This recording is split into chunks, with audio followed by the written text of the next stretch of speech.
আমার পরিবারের সকল বন্ধুদের স্বাগত জানিয়ে চলে এলাম একটা নতুন ভিডিওর সাথে। পুরো ভিডিওটা দেখার অনুরোধ রইল। এঁচোড় চিংড়ি তো আমরা অনেকে অনেকভাবেই বানিয়ে থাকি, একবার এই রকমভাবে বানিয়ে দেখুন, স্বাদ মুখে লেগে থাকবে। এঁচোড়টা প্রথমে কেটে নেওয়ার পর আমি হলুদ জলের মধ্যে 10 মিনিট মতো ডুবিয়ে রেখে দিয়েছিলাম। তারপর একটা প্রেসার কুকারের মধ্যে সামান্য জল দিয়ে আমি এঁচোড়টা সেদ্ধ করে নেব, আর তার সাথে দিলাম সামান্য হলুদ। আমি 3টে হুইসেল দিয়ে এঁচোড়টা সেদ্ধ করে নেব। আমি এখানে অর্ধেকটা এঁচোড় ব্যবহার করেছি, আপনাদের প্রয়োজন অনুযায়ী আপনারা এঁচোড়টা বাড়িয়ে কমিয়ে নেবেন। এবার একটা স্ম্যাশার দিয়ে আমি স্ম্যাশ করে নিচ্ছি। আপনারা চাইলে সেদ্ধ করে নেওয়ার পর একটু মিক্সির মধ্যে ঘুরিয়েও নিতে পারেন, কিন্তু আমার মনে হয় একদম পেস্ট না বানিয়ে এই রকম যদি স্ম্যাশ করে নেন তাহলে একটু দানা দানা থাকবে, এতে একটু খেতে বেশি ভালো লাগবে। এবার দিয়ে দিলাম পরিমাণ মতো হলুদ, লঙ্কার গুঁড়ো, লবণ, জিরে গুঁড়ো, তার সাথে দিলাম বাদাম। ভাজা বাদামটা একটু থেতো করে এর মধ্যে দিয়ে দিলাম। এবার সব কিছু উপকরণ বেশ ভালোভাবে এঁচোড়ের সাথে মাখিয়ে নিলাম। তার সাথে বাইন্ডিংয়ের জন্য দিয়ে দিলাম 2 চামচ ভাজা বেসন। বেসনটা আমি ভেজে তারপর এর মধ্যে দিয়েছি। সব কিছু বেশ ভালোভাবে আরেকবার মাখিয়ে নিলাম। এবার আমি এর মধ্যে দিয়ে দিলাম কিছুটা পরিমাণ চিংড়ি। আমি এই চিংড়িগুলো গোটা গোটা দিয়েছি, আপনারা কিন্তু একটু পিস পিস করে তারপর চিংড়িগুলো এর মধ্যে দিয়ে দেবেন, তাহলে প্রত্যেকটা বাইটে যখন মুখে পড়বে তখন বেশি ভালো লাগবে। এবার ওই সেদ্ধ করে নেওয়া এঁচোড়টা থেকে আমি এই মিডিয়াম সাইজের বলগুলো তৈরি করে নিচ্ছি। আপনারা আপনাদের মনের মতো যে কোনো সাইজে এই বলগুলো তৈরি করে নিতে পারেন। দেখুন সবগুলোই তৈরি করে নিলাম। এবার একটা প্যানের মধ্যে দিয়ে দিলাম বেশ কিছুটা পরিমাণ সর্ষের তেল।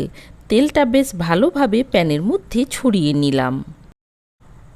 আপনারা কিন্তু এঁচোড়ের এই কোপ্তাগুলো আর একটু বেশি তেল দিয়েও ভেজে নিতে পারেন। ফ্লেমটা মিডিয়াম রেখে আমি এই কোপ্তাগুলো ভেজে নেব। যেহেতু তেলের পরিমাণটা একদম কম আছে, তাই এইগুলো মিডিয়াম ফ্লেমে একটু উল্টে পাল্টে বেশ ভালোভাবে ভেজে নিতে হবে। এঁচোড় চিংড়ি তো অনেকভাবেই বানিয়েছেন, একবার এই রকমভাবে বানিয়ে দেখার অনুরোধ রইল। আশা করি বেশ ভালো লাগবে।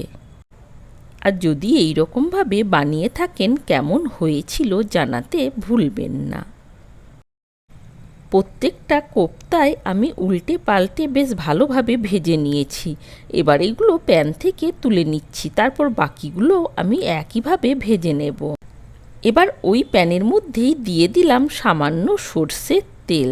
তেলটা বেশ ভালোভাবে গরম হয়ে গেছে। এবার আমি ওই তেলের মধ্যেই দিয়ে দিলাম সামান্য কালো জিরে, তার সাথে দিয়ে দিলাম একটা শুকনো লঙ্কা।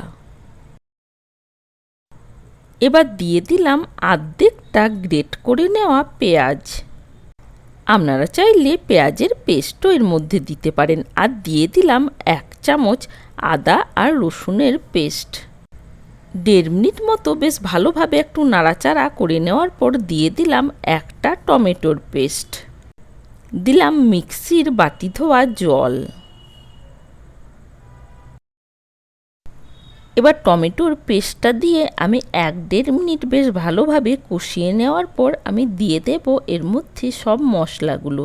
যেমন দিলাম লঙ্কার গুঁড়ো, তার সাথে দিয়ে দেব সামান্য হলুদ, দিয়ে দিলাম জিরে গুঁড়ো, তার সাথে দিয়ে দিলাম ধনে গুঁড়ো।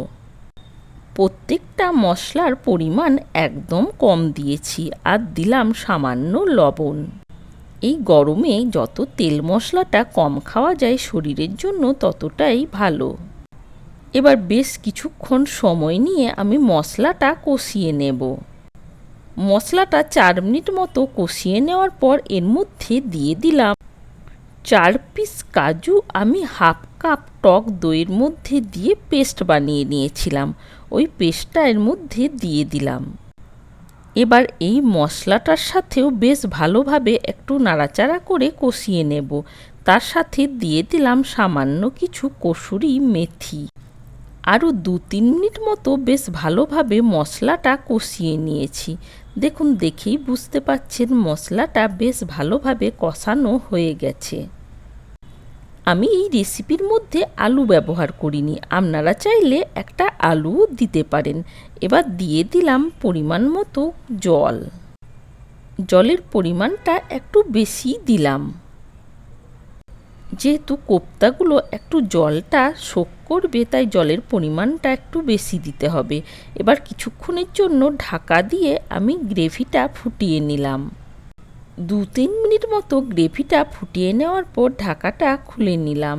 এবার বেশ ভালোভাবে একটু নাড়াচাড়া করে নেওয়ার পর আমি এই কোপ্তাগুলো একটা একটা করে এই গ্রেভির মধ্যে দিয়ে দিচ্ছি। এখনও পর্যন্ত যারা ভিডিওটার সাথে আছেন তাদের অনেক অনেক ধন্যবাদ।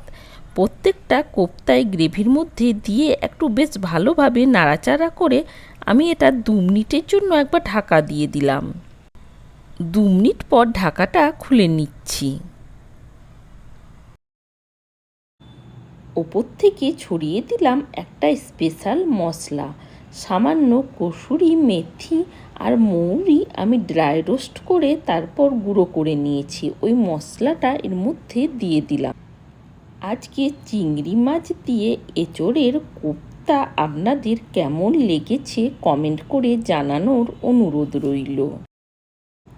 আমার রেসিপিগুলো যদি আপনাদের ভালো লেগে থাকে চ্যানেলটা সাবস্ক্রাইব করে বেল নোটিফিকেশনটা অন করে রাখার অনুরোধ রইল, তাহলে আমার আপলোড করা প্রত্যেকটা ভিডিও সবার আগে আপনাদের কাছে পৌঁছে যাবে।